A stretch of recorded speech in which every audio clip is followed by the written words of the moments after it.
Air Marshal Ashutosh Dikshit, Vice Admiral Sanjay Valsayan, Lieutenant General P.P. Singh, Parimal Kumar, other distinguished members who are in the audience. Most of them look very, very familiar. Good morning to all of you. And yeah. So today we'll be talking about drones and counter-UAS systems. Throughout history, if we look, we have witnessed evolutionary as well as revolutionary changes in warfare, and that have transformed the kind of battles we fight. Change is either evolutionary, something like Charles Darwin spoke about, natural selection. Gradually, it happens over a period of time, and then there is a revolutionary change, which happens all of a sudden, something like an ice age which comes, and people who are not adapted to it or not used to that particular environment, they go kind of extinct. So evolutionary changes have made weapons and war fighting equipment, smaller, faster, lighter, more efficient, more affordable. Long back we had rifles which were much weighty, they were large length. We have now shorter, lighter rifles, longer ranges. There's much more cheaper. We can fight at night. We can fire them at night. Similarly for tanks and aircrafts, we made them affordable. They're lighter, yet they maneuver very fast and they afford more protection. It's similar for even say explosives. We started with gun cotton, then probably TNT, RDX, today HMX. In that same weight, you can get more explosive power. These are kind of evolutionary changes. They happen gradually over a period of time. On the other hand, revolutionary changes, they impact the very character of war, necessitating organizational, doctrinal, functional, structural kind of changes. And they need new ideas, innovations, imagination, and new kind of thoughts. So advances in, say, this all has happened, and this has introduced those three revolutions in military affairs, which I have been talking about in large number of seminars and talks. And first, as generally speak about it, that first revolution in military affairs due to advances in surface mobility and aerial mobility, and that changes the way we used to fight. And second revolution in military affairs was basically due to advances in communication and ICT technologies, which again network people, you could take faster decisions. And we always say that we are at the cusp of a third revolution, which is being introduced for a data-centric kind of warfare, because the advances in artificial intelligence, machine learning, data analytics, and all that. So these are kind of revolutionary changes. So when we talk about drones, what do you think these are?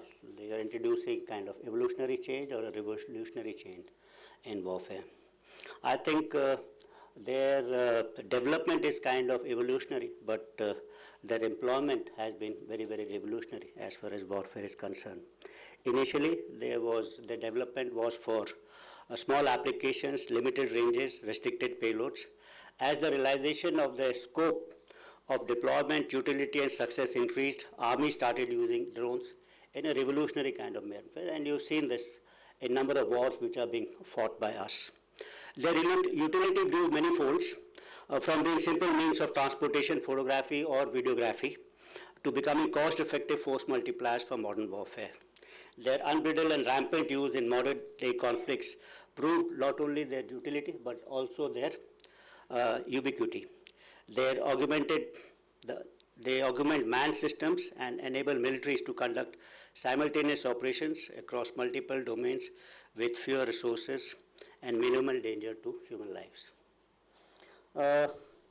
If you see a human being, means our cognitive thinking, we have always looked or preferred things which are, you could say faster, bigger, more sophisticated, more costly.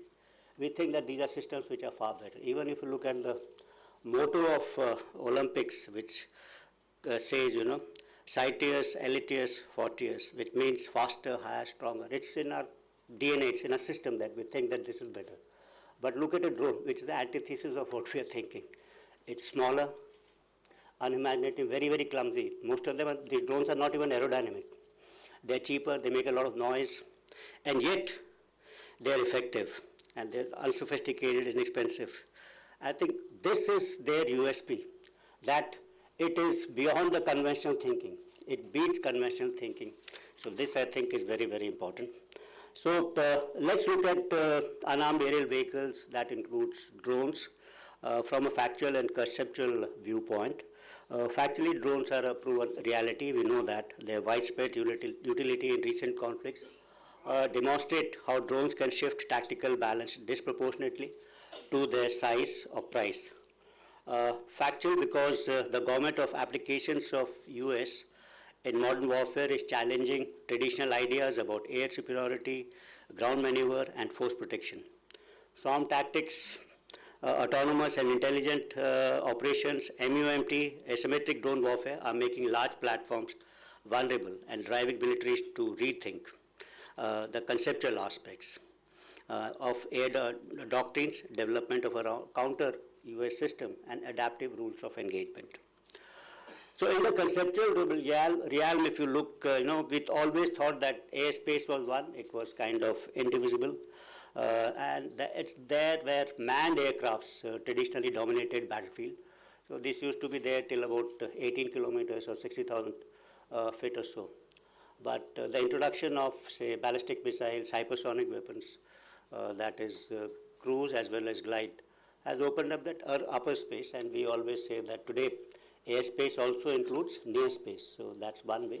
But you look at the bottom side of it, that the lower space, which is below 50 meters. Now this is getting congested, and this requires a special kind of a treatment and understanding, because this is where most of the combat is taking place when we talk about these drones. So the need of the hour is to develop capabilities to harness this lower airspace gainfully through utilization of force multipliers like US systems, and at the same time dissuade the adversary from doing so by developing a robust counter-US systems. During Operation Sindoor on 10th of May, Pakistan had used unarmed drones and loiter ammunitions. None of them actually could inflict any damage to Indian military or civilian infrastructure. Most of them were utilized through a combination of kinetic and non-kinetic means. And some of them, in fact, could be recovered in almost intact conditions. We need to focus on combat in future in this particular lower airspace. The ability to use LEO satellites for control of USS, enhance communication and navigation services, and increase the range and functionality of drones manifold. Conventional drones that work on principles of line of sight data link are limited in range and capabilities. Let's now talk about counter US system and a counter US grid. As drones and autonomous systems become the choice of weapons for targeting, developing counter US systems to protect our critical infrastructure and military assets assumes importance. Counter US operations are extremely complicated. Detecting, identifying, tracking, and neutralizing drones involves creation of a counter US grid that must be capable of integrating and networking multiple technologies such as radars, sensors, jammers, as well as directed energy weapons. The effectiveness of this architecture will hinge upon seamless coordination and integration across air defense networks, civil aviation regulators, and local command and control structures to avoid gaps, fratricide, and operational blind spots. The modern counter-US system grid is not only about technology, it's about fusing disparate assets into a resilient, adaptive ecosystem that can dynamically respond to the evolving aerial threats in a contested lower airspace. Let's switch on to Atmanirbharta for both this drones and counter-US systems. Operation Sindoor has showed us as to why indigenously developed counter-US systems and counter-US systems built for our terrain and our needs are crucial. We cannot rely on imported niche technology that are crucial for our offensive and defensive missions. We must invent and build and safeguard ourselves. Dependence on foreign technologies weakens our preparedness, limits our ability to scale up production, results in shortfall of critical spares for sustenance and round-the-clock availability. Another important aspect of this capability is that foreign weapons and sensors, their capabilities are known to all, and adversaries can predict our tactics and doctrinal concepts based on the capabilities of this particular system. So you may have today on very modern aircrafts, air-to-air missiles, so say ranges are known to us, so are they known to the adversaries also. And the moment if they are imported, then obviously the adversary can keep out of those ranges and develop tactics accordingly. So this becomes a severe limitation, but if you are developing systems which you own, their capabilities are not known to the enemy, and that may add an element of surprise when actually you are face to face in the initial encounters at least. So when we design, make and innovate at home, we secure our secrets, cut costs, retain the initiative to scale up production, and maintain around the clock readiness. Our Honorable Raksha Mantri has rightly said that Atmanirbharta is not a choice, it's part of a duty. In warfare, you cannot win with yesterday's weapon systems in today's warfare. In fact, today's warfare has to be fought with tomorrow's technology. I'm happy to note that this workshop is deliberating on crucial issues for Indigenization and improvement in existing US and counter-US capabilities. I would like all of you during the day's deliberation to focus on a few things. First, I think, is increased impetus on defense R&D to deliver next generation of solutions. Then encourage modular, upgradable design so that new technology payloads, AI modules, EW technology can be integrated quickly.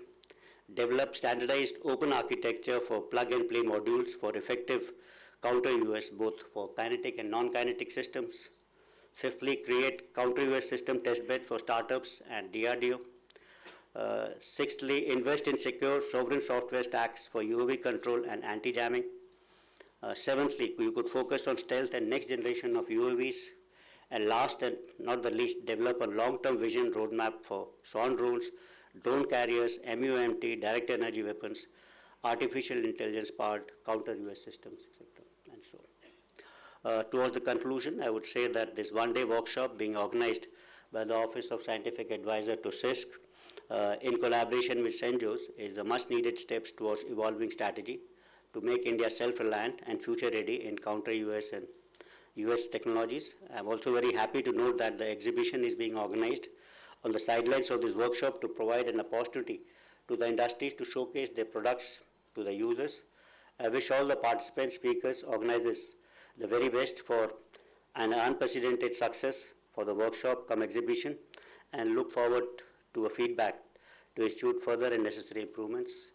Then I will have a small little submission. This third particular session, I believe, can be renamed as Challenges in Indigenization of UAV Components, rather than talking about problems envisaged by users to the use of imported components in the UAV. That would not be a correct kind of a message. Thank you, ladies and gentlemen, for a very, very patient hearing. Thank you.